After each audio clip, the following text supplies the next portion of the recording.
Huli man daw at magaling, huli pa rin ang piso kada litrong rollback ng Shell, Petronas, Chevron. Nakasisimula pa lang ngayong hating gabi. Kaya ang ilang nagtampong suki ng Big Three hanggang kanina, pinanindigang sa mga gasolinahan na lang ng mga small player magpakarga. Ang kumpanyang Unioil naman, dahil tumabo sa pinangunahang rollback noong Miyerkules, ngayon pa lang tiniyak ng may bawas presyo uli sa susunod na linggo. Saksi si Michael Fahatin. Sa kabila ng nahuling rollback ng Shell, Chevron, Petron, hanggang kanina, tiba-tiba pa rin ang gasolinahan ng Sea Oil sa may Pituason, EDSA. Hindi na uubos sa mga nagpapakarga, kung saan karamihan, gasolina ang puhunan sa paghahanap buhay, tulad sa mga namamasada ng jeep at taxi. Importante ba yung 150? Malaking bagay yan, sir, ha? Maging ang pampasaherong bus na ito na galing pang Pangasinan, ayon sa konduktor, nilampasan ang lahat na nadaan ng gasolinahan ng Big Three. At dito piniling magpagasolina para makatipid ng piso sa bawat litrong ipinakarga. Sa 250 liters nga namang full tank ng diesel, malinaw agad na may 250 pesos siyang matitipid kumpara sa magpapagas sa mga gasolinahang ngayong hating gabi lang nag-rollback. Lahat ng gasolina dyan, 54, 53. Malaking tipid na, kada 1 litro, 3 piso. Pero di lang mga namamasada ang inabutan naming nagpapagasolina dito. Nakilala namin ang ilang pribadong motoristang ito. Lahat sila, first time magpagasolina sa isang small oil player dahil sa mas mura. Itipid tayo, mahal ang gasolina. Bakit dito sa mga malalaking kumpanya? Hindi, mahal doon eh. Mahal. Masyadong mahal doon. Maghanap tayo ng mura. Suportahan natin yung mga, maliliit na oil companies kasi mura eh. Ngayon sa hirap ng buhay, dapat maghanap tayo ng kung saan tayo makakamura. First time mo ba sa ganito magpagasolina? First time actually. Kasi yung mga ibang malalaking kumpanya, hindi sila nagbababa pa ng price. Tama ba ako? So, nakita ko na mas mababa ang Sea Oil. So, dito na tayo bumili. Ang independent oil player na Unioil nga, na dumoble ang kita matapos maunang mag-rollback noong Miyerkules, nagpaabot na ng good news sa mga motorista. Kung ngayong alas 12:01 lang, nag-round 6 sa bawas presyo ang Big 3 at bukas pa ang rollback ng total, tiyak na raw ang round 7 na piso kada litrong bawas presyo ng Unioil sa susunod na linggo. It should not be lower than the previous rollbacks of 1 to 2 pesos. Pero ayon naman sa Shell, hindi naman daw bumaba ang kanilang kita sa nakaraang linggo. Hindi nakikita ng iba, in any location, pag may nagbaba ng presyo, susunod din yung mga oil companies in the same trading vicinity. It simply shows that deregulation works. Magro-rollback din ng Shell, Petron at Total ng piso kada kilo o 11 pesos kada 11 kilogram na tangke ng LPG. Ang mas murang presyo ng crudo pa rin sa world market ang dahilan ng bawas presyo. Michael Faden ang inyong saksi. Inaasahan naman ng Bangko Sentral ng Pilipinas na aabot sa pinakamataas na antas ang inflation hanggang Oktubre. Pero pagdating daw ng Nobyembre, posibleng nang makaramdam ng ginhawa ang publiko. Saksi si Marvin Tumandao. Sa 200 pisong budget kada araw, ipit na raw sa panggastos ang 3 misis na ito sa Agham Road, Quezon City. Sa pamasahe pa lang daw ng kanilang mga anak, di na raw sila magkanda-o-gaga. Pag tumaas ang nag-budget kami ng 200 sa isang araw, hindi na nagkakasya yan. Sa inilabas na ulat ng National Statistics Office o NSO, pumalo na sa 12.5% ang inflation rate itong buwan ng Agosto, ang pinakamataas sa loob ng 17 taon. Ang inflation rate ang bilis o bagal ng pagtaas ng presyo ng mga bilihin. Ayon sa Bangko Sentral ng Pilipinas, inaasahan na rin nila ang ganitong antas ng inflation. This is within the BSP's forecast for the month. Pinakanapuruhan ng paggalaw ng mga presyo ng bilihin ang mga residente sa labas ng Metro Manila, kung saan pumalo ang inflation ng 14.2%. Bahagya namang tumaas ang inflation rate sa NCR kumpara noong Hulyo.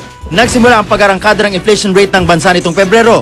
Para sa Agosto, ang pag-akyat sa presyo ng mga non-food item tulad ng construction materials dala ng pananalanta ng mga bagyo. Pati na transportasyon at komunikasyon ang sanhi ng pag-arangkada ng inflation rate. Pero pampalubag loob naman daw sa publiko ayon sa NSO, bumababa ang presyo ng mga pagkain. Ayon pa sa BSP, inaasahang magpipik pa ang inflation hanggang Oktubre, pero konting tiis na lamang daw dahil makakahinga na rin ng maluwag ang publiko habang papalapit ang Pasko. Our current forecasts show that inflation will probably peak in September, October.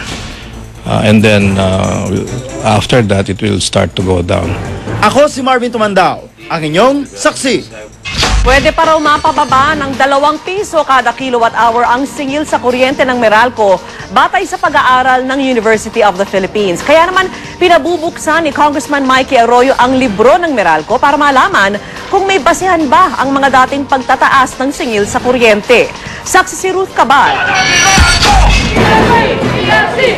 Nagprotesta ang refund movement laban sa desisyon ng Energy Regulatory Commission na payagan ng Meralcong maningil ngayong Setyembre ng anilay dagdag pasaning 2 centavo per kilowatt hour para sa isang taong under-recoveries nito.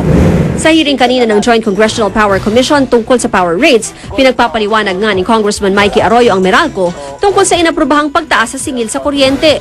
Pinabubuksan din ni Arroyo ang mga libro ng Meralco para malaman kung may sapat na basehan para sa mga dating pagtaas sa singil sa kuryente. Lalo't lumabas sa 2 pagsusuring ginawa ng University of the Philippines Diliman na pwede pang mapababa ang singil sa kuryente ng mahigit 2 piso per kilowatt hour. Napansin kasi ni Professor Roaldo Del Mundo na mas malaking porsyento ng kuryente ang binibili ng Meralco sa mga independent power producers na mas mahal kaysa sa Napocor. Kaya para raw mapababa ng 2 piso ang singil kada kilowatt hour, iminungkahi ng mga akademiko na kumuha ang mga distribution utility ng 75% ng kuryente nito sa Napocor at 25% sa IPP tuwing off-peak hours. Pag peak hours naman, 50-50 sa Napocor at IPP. The long and short of your study is that Meralco is charging higher rates than they should. What we were saying in the study is that apparently the result of their decisions for 2007 and the first quarter of 2008 could have been lower if they had, should say, simulated the optimal purchasing schedule for their power supply. Pero giit ng Meralco, sumusunod lang sila sa dikta ng merkado. It's not a decision of Meralco. The industrial customers draw power when they need it. And if it happens to be during the peak, that is their decision. Ako, si Ruth Cabal, ang inyong saksi. Sa ibang balita, pinag-aaralan na ng Philippine Air Force ang pagpapalutang sa C-130 matapos matagpuan ng US Naval Ship McDonald ang wreckage nito sa Davao Gulf. Ang problema, masyadong malalim po ang kinalalagyan ngayon ng cargo plane. Saksi si Rafi Tima. 10 araw mula nang mawala, natagpuan na ng USNS McDonald bandang alas 8 kagabi ang labi ng bumagsak na C-130 cargo plane. Sa report na ibinigay ng Oceanographic Ship, nakita na raw nilang eroplano 1.3 nautical miles o 2.4 kilometers mula sa barangay Bukana, Davao City. Nasa ocean bed na raw ito sa lalim ng mahigit 400 talampakan. Wala mang gaanong ibinigay na detalye mga opisyal ng barko ng Amerika, paniwala ng Task Force C-130, buo pa ito ng matagpuan. The term that they use na nakita na yung airplane, so we presume na intact yung eroplano, di ba? 2.3 kilometers mula dito sa Santa Ana Wharf kung saan nakabase ang Task Force C-130, natagpuan ng USNS McDonald ang bumagsak na cargo plane ng Philippine Air Force sa pagitan nito ng Davao at ng Samal Island. Hindi rin ito kalayuan mula sa lugar kung saan nakita umuno ng mga mangingisda na bumagsak ang eroplano. Bago matagpuan kagabi, nakunan pa ng GMA News kahapon ang maliit na survey boat na ito mula sa USNS McDonald. Sinusuid ang karagatang dinaanan na ng Oceanographic Ship. Hila-hila ang isang kabi sa likuran nito. Pero ang problema, paano iimbestigahan ang labi ng eroplano kayong di kayang sisirin ang ganun kalalim na tubig?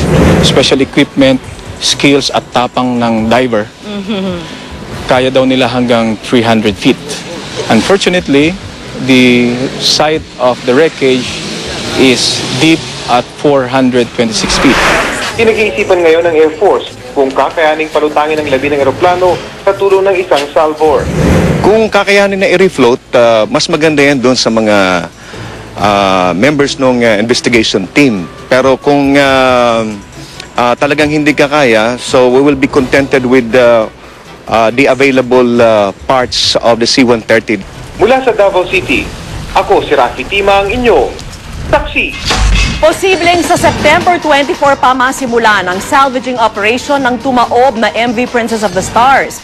Ayon kay Maritime Industry Authority Officer in Charge Len Bautista, nahihirapang pagkasyahin sa barge ang mga gamit ng tinatawag na Titan na siyang magsasagawa ng pag-salvage. Patuloy namang pinag-aaralan ng Marina ang report ng Board of Marine Inquiry kaugnay sa ferry tragedy. Iniimbestigahan din ng Marina ang isa pang barko ng Sulpicio Lines na MV Cotabato Princess na bumangga sa ginagawang port terminal sa Iloilo City kahapon. Wala namang iniulat na nasaktan sa naturang insidente.